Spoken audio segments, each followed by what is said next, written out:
Alan Brown, economics BA. So as a mature student, why did you decide to go and do this as a mature student then? I was interested in the subject, and the old kind of saying is that if you want to understand anything, follow the money. So that's what I wanted to do. And you did follow the money. What did you find? Well, the way kind of ideology and self-interest sort of interlink and become almost indistinguishable. What ideology? It depends, but say neoliberalism is set up as an ideology, but it also serves vested interest. It's difficult sometimes to work out which bit is which. So it sounds to me like there is a system out there that sort of channels money towards people who have a certain belief and attitude in life, which is not necessarily conducive to a good society. I mean, that's what seems to happen, isn't it, nowadays, is yes. We've got a bizarre situation at the moment with Jeremy Corbyn saying, well, we must stay in the EU because this will be good for business and will create jobs. Now, that traditionally is a Conservative Party argument. Yes. I mean, it's difficult to say. I don't see how sort of democracy or a progressive agenda is compatible with free movement of capital, which enables speculators and undermines government policy. OK, well, this is all sort of the deeper background, I suppose, to the Brexit debate, the dreaded Brexit debate. But, you know, I think one of the reasons that people have been turned off, well, not only is the fact that it's been dragged out such a long time, but it's also because a lot of it is talked about in quite a superficial manner. But as an economist, you've been drilling into, for example, the EU structure. So can you take us through that? Well, the basic structure of the EU, the two common bits are the common market, which is you have zero tariffs between the countries in the EU, but a common external tariff. And then the other sort of central part of it is the single market, which consists of the four freedoms of capital, of goods, of services, and of labour. Hang on, let me just stop you there, because you're talking there about almost a parallel between goods and people. Yes.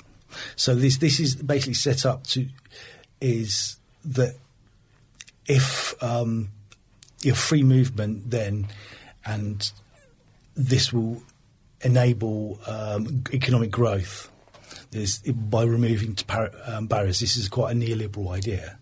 In fact, the basic economic structure of the EU was set up by a paper by Hayek. Now, who is Hayek? Hayek is an Austrian economist who's almost who was opposed to Keynes and was one of the progenitors of neoliberalism.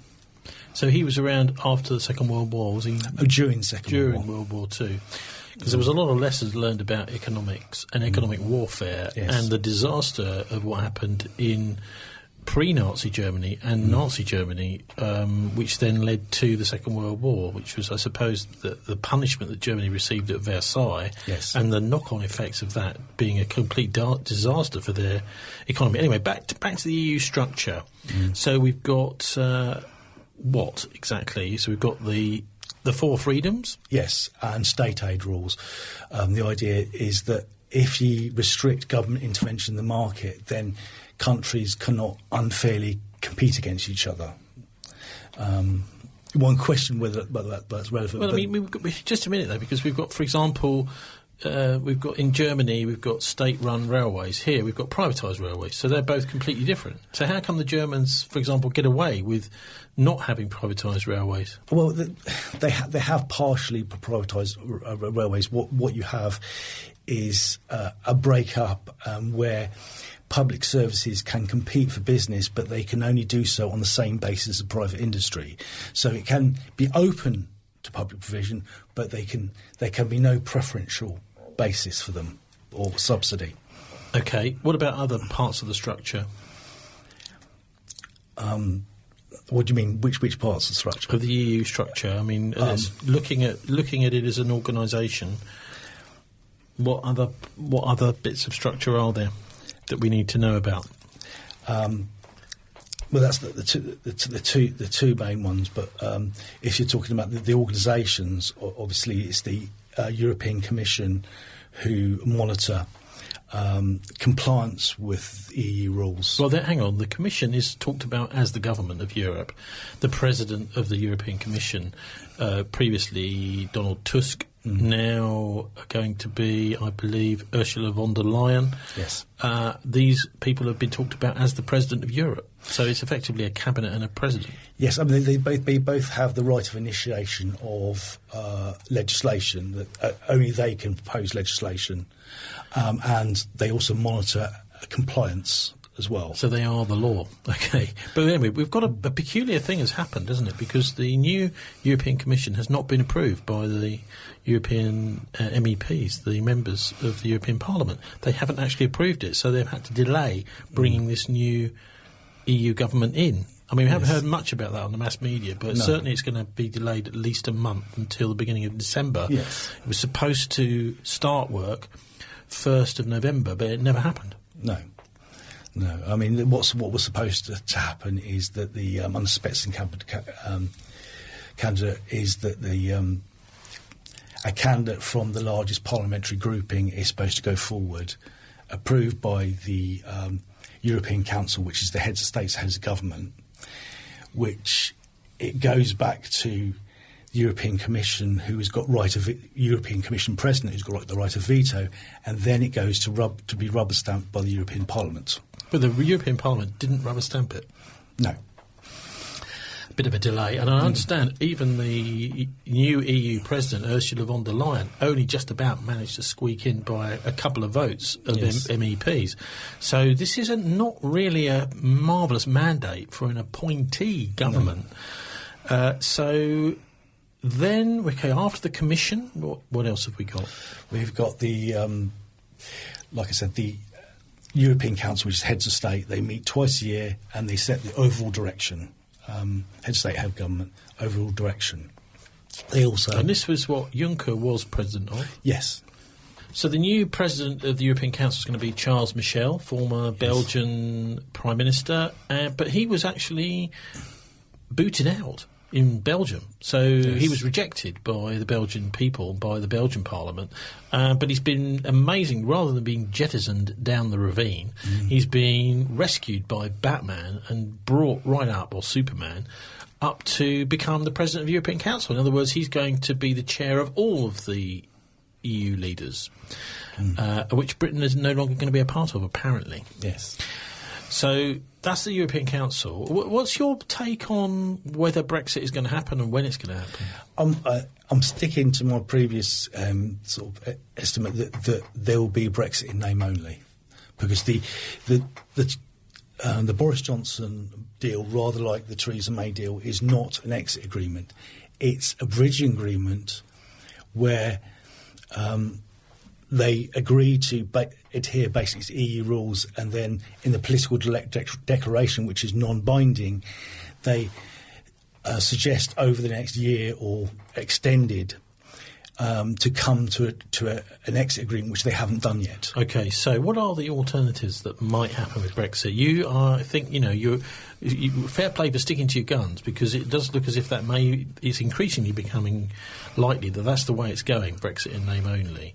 BRINO, I think it's known as, isn't it? BRINO. Anyway, so what are the alternatives? What are the various things that may happen? Well, obviously, if they get their referendum, if Labour come in, and people vote to stay in, then there's EU membership, which is adherence to the common market and single market with the 4 freedoms, state aid rules. So that is really no Brexit. There's no Brexit at all. Then there's the EEA Norway deal, which is which they call soft Brexit, which is kind of a bit of a misnomer. But so, what is the Norway deal? It's what we call the European Economic Area, which consists of people in the EU and people who are part of EFTA, countries that are part of EFTA, that have signed up to the EEA agreement, which is adherence to the single market, but not in the customs union. So in a dispute between an EEA non-EU country and EU country, the Courts of Justice of the European Union still rule. Okay, so the Court of Justice is still there, and also, of course, you don't, like people who are in the EU, you are not putting commissioners forward, you don't have MEPs, anything like that. And you pay as well. But you do pay, but you don't get any say. Yes.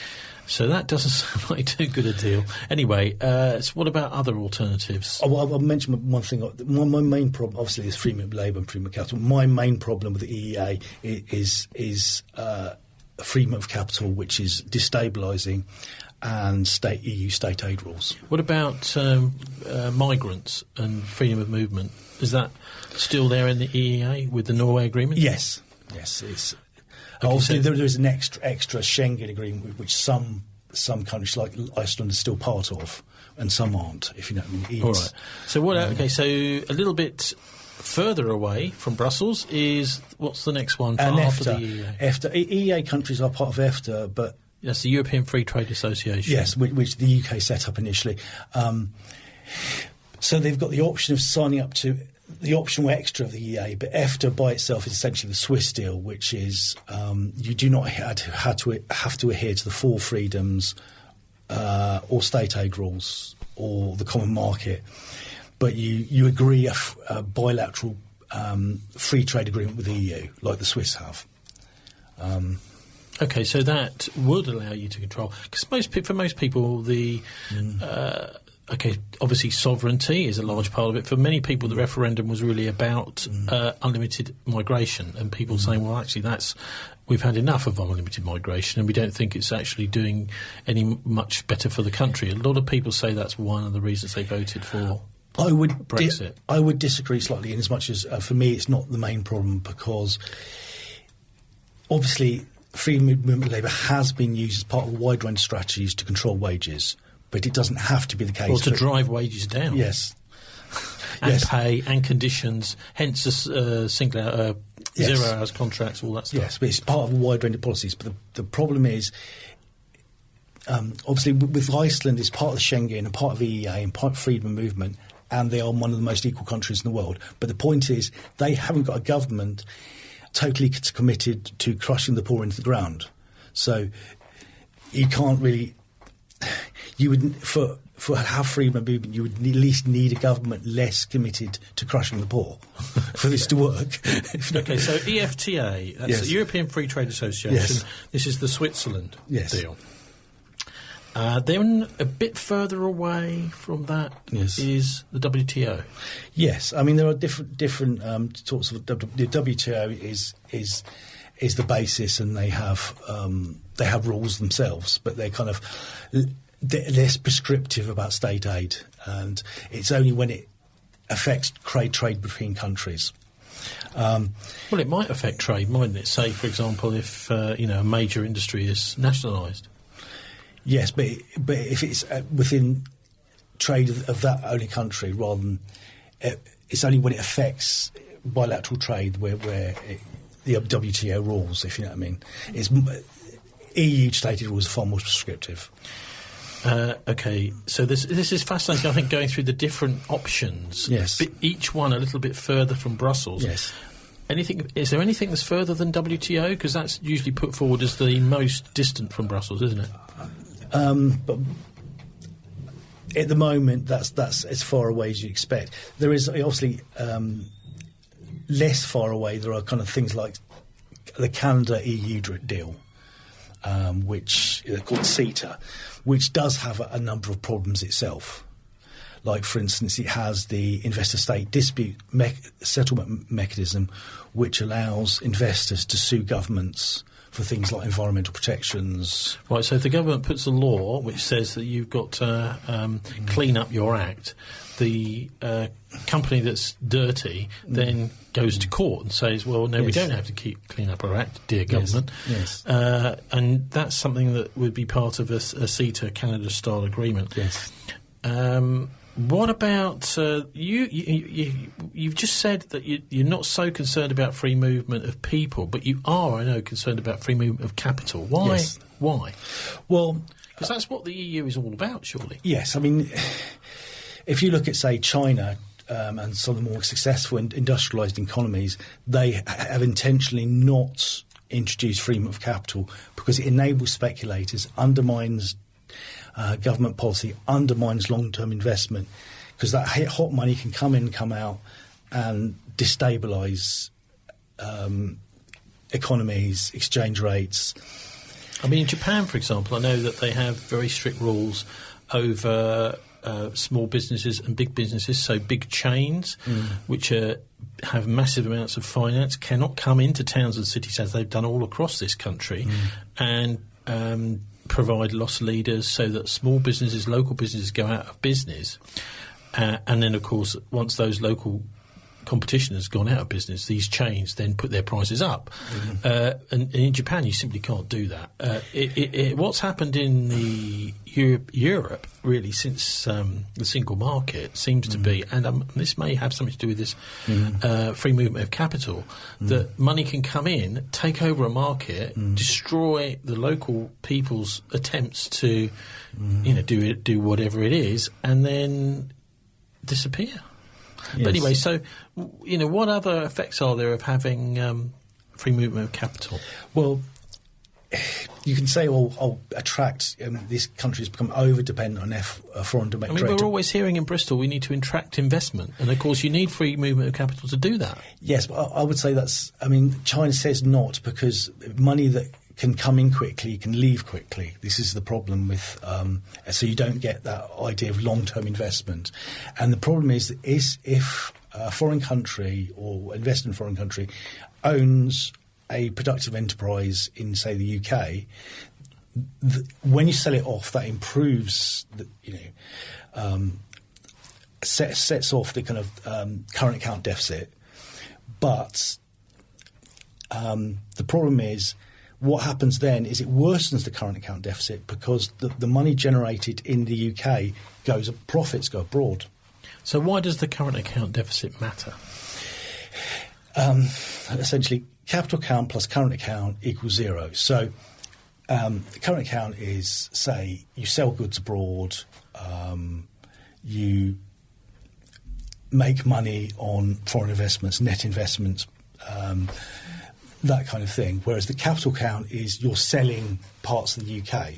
So to run a current account deficit, you either have to borrow from abroad or sell off bits of the UK, which are income-producing assets, which is not sustainable in the long term. I think we used to call it the balance of payments. Yes, it's still called the balance of payments. Yes. But we don't actually... you know what? Yeah. So I'm a bit long in the tooth. I can remember when every month we would get a report on the BBC News, the balance of payments this month is X, Y, Z. That seems to have been forgotten about, because apparently it doesn't matter anymore. Yes. I would say still it is. When you look at the figures, there comes a point where you have less bits of the UK to sell off. So there isn't a lot left, is there really? No. But the other thing which we don't hear much talked about now is disposable income. Now, this is a massively important factor for 90% of British people, is how much money you've got in your pocket at the end of the month once you've paid the rent, the water rates. No, hang on, it's not the water rates anymore. But anyway, your basic overheads just to live. How much you've got left in your pocket at the end of the month. And how much debt you're servicing as well. Well, of course. Yeah. But how are various of these options likely to affect that, if at all? Well, it's difficult to say, to be perfectly honest, but... what we're hearing from the Labour Party, for example, is that staying in the EU with really no Brexit at all is going to be best for jobs, and therefore people are going to have more disposable income. I would say it may be in the short term, but the long term is a bit more difficult. But because the problem with the UK is it's over-dependent on services, over-dependent on debt, deindustrialised with a growing current deficit. We can't really continue with the collapse in oil reserves and dependent on a kind of parasitical financial class in London. Dependent on that, because you just get worse booms and bubbles as debt is wrapped up into the next kind of housing bubble and bust. It doesn't. So the UK needs to industrialise, which would need state aid to restructure away from overdependence. Can we afford to do that? I would say you can't afford not to, because you come to a point where you can no longer afford to bail out the banks, and you can no longer afford that current account deficit because eventually the speculators, especially with free movement of capital, will attack your currency. Well, let's go back to have a little look at free movement of currency. We've got goods, we've got human beings, but what about currency going backwards and forwards wherever it wants, all around the EU? Now, this did affect Germany particularly badly, didn't it, after World War I? What happened there? This is in the 1920s and early 30s. It's often misread as that hyperinflation brought Hitler's power. This is kind of nonsense, because hyperinflation was due to the unpayable debt of the Versailles Treaty. The Versailles Treaty was what was signed just outside Paris at the end of the First World War by the Allies and Germans. So.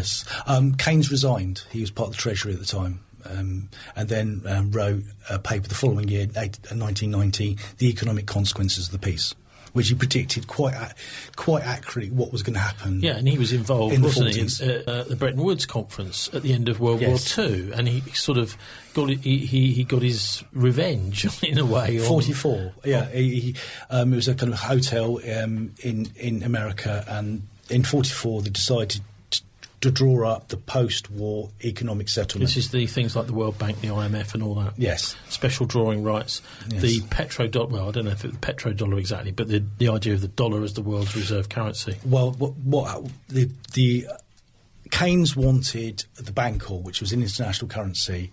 He didn't want to have freedom of capital because of the effects on Germany. The effects on Germany were you had a fixed currency, rather like the euro, unpayable debt, then you had freedom of capital, with Germany under the Dawes Plan having to borrow from the United States to pay its unpayable debt to the UK and France, who would pay their own unpayable debt from the First World War. So this merry-go-round went round until 1929, when all the money, short-term money that Germany was borrowing, collapsed. It could no longer borrow because the American economy collapsed. And at that point, Heinrich Brüning come in, 30-32, tries to impose austerity in a doomed attempt under a single currency to pay unpayable debt, with America running a massive trade surplus rather than Germany does now. So this hyperinflation, we've all seen pictures of people, piles of notes that can't even buy a loaf of bread. I mean, that surely did play a part, the economic disaster, in creating the conditions for somebody like Hitler to say, look, we need to sort all this out. This is not sustainable. No, this is a basic misunderstanding. I mean, I'm not having a go at you, but this was 1921 to 23. With the Dawes Plan, 24 I think it is, where borrowing from the United States would be used to kind of finance the unpayable debt. It should have been written off, that would have been better. Support for the far right and the Freikorps collapsed during the boom of the 20s. It was only with the 29 crash and deflation, not hyperinflation, that brought Hitler's power, brought on by unsustainable austerity used to pay unpayable debt. Austerity, folks, can lead to the far right coming to power. Yeah. That's certainly one thing well worth. And so how does this all relate to free movement of capital? Why are we thinking about that now? Essentially, rather like Northern Rock, Germany was financing its unpayable debt with borrowing from the United States, which, because it was a free movement of capital, as soon as America turned off the taps, it could no longer finance its economy or its war debt.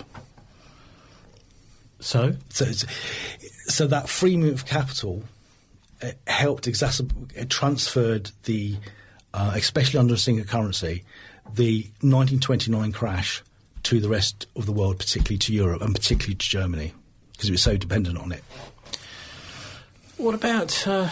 fascinating, but what about the Lisbon Treaty? This is coming into effect at the moment. It was 2008, I think, quite a long time ago. Yeah. Many of the countries that didn't like the EU constitution found it in 2005, found it coming back in 2008. pretty much the same exact wording, no longer a constitutional change, but just a treaty. Now, that fact that it was a treaty meant, just that word meant that it was to be dealt with by governments, not through parliaments and through plebiscites, referenda, that sort of thing, which the constitutional change obviously would have to. So what's going on with the Lisbon Treaty? Well, and what does it actually mean to the... I mean, we don't understand the way the EU works very well because it's not explained in the mass media. We don't see it kind of... In a way, we do see what happens in our own Parliament, but not so much what happens in the EU Parliament or in those other institutions. They're just not so opaque. They're not so transparent. But so, how does the Lisbon Treaty change the way the EU is operating? Well, I would say the big change obviously is the Maastricht Treaty, because the Maastricht Treaty removed from the EEC. That was 93, I think. Yes, wasn't it? That moves from the EEC to the EU, and that's when properly the single market with the 4 freedoms comes in properly. Okay, but what about Lisbon? How is it changing things? Well, Maastricht Treaty sets up the conditions for the launch of the single currency in kind of 99 to 2001. The euro? Yes. The Lisbon Treaty embeds that, makes... introduces qualified majority voting, removes the ability of the Council of the European Union to block legislation. It's Council Ministers to block legislation, because the legislation which is covered by unanimity is reduced. So the ability to block legislation is reduced. Qualified majority voting is introduced in the... Well, I mean, you could put it another way and say, well, that's the end to the veto, because this is something that we've always been told the EU has. Any member of the EU can veto anything, really. Well, there's two parts of the veto. There's obviously the legislative process, which is mainly co-decision, which is European Commission proposed legislation is voted on by the Council of Ministers and the European Parliament. If they agree, then if it's... In some cases, it has to be ratified by member governments. But if it's the sole prerogative of the EU, then it doesn't have to be ratified by member governments. Well, that's handy. Yes. So is Lisbon having much of an effect? Well, the Lisbon Treaty also deepened the Stability and Growth Pact, the Fiscal Compact, which has also been amended since the Lisbon Treaty. Like, for instance, member governments of the Euro have to have their budgets pre-approved by the European Commission. Well, why is it, do you think, that we don't get the way that the EU operates explained to us by the mass media? Is it because it's so complicated? It's horrendously complicated. Deliberately so? I would say so, because if you look at a kind of sort of a map of all the various organisations, it's not simple relatively simple like the, say, UK Parliament, where you just have 2 legislative bodies. We've got a Queen, haven't we? We've got a Cabinet and we've got a Parliament. Yes. And the Lords. So you've got things like the Privy Council, you've got things like the House of Lords, but they're largely kind of down the side. Yes. The main decision-making process is easy to see. Yes. Where's the equivalent in the European Union? Well, it's split in as much as the European Commission is the only body with the right to introduce legislation. So you can't vote in European elections for somebody that can introduce legislation. I mean, doesn't that happen in Britain too? Mainly the government is introducing legislation, not MPs. No, but you can vote. You can vote for a party that will become a government that can propose legislation. They stand on the manifesto. But you can't vote for the EU Commission. No. Alan Brown, thank you very much for joining us again and helping us understand a little bit more about how Brussels operates.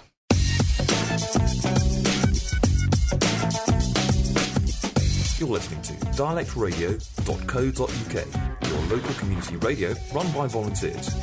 Log on to our website at dialectradio.co.uk to find out more.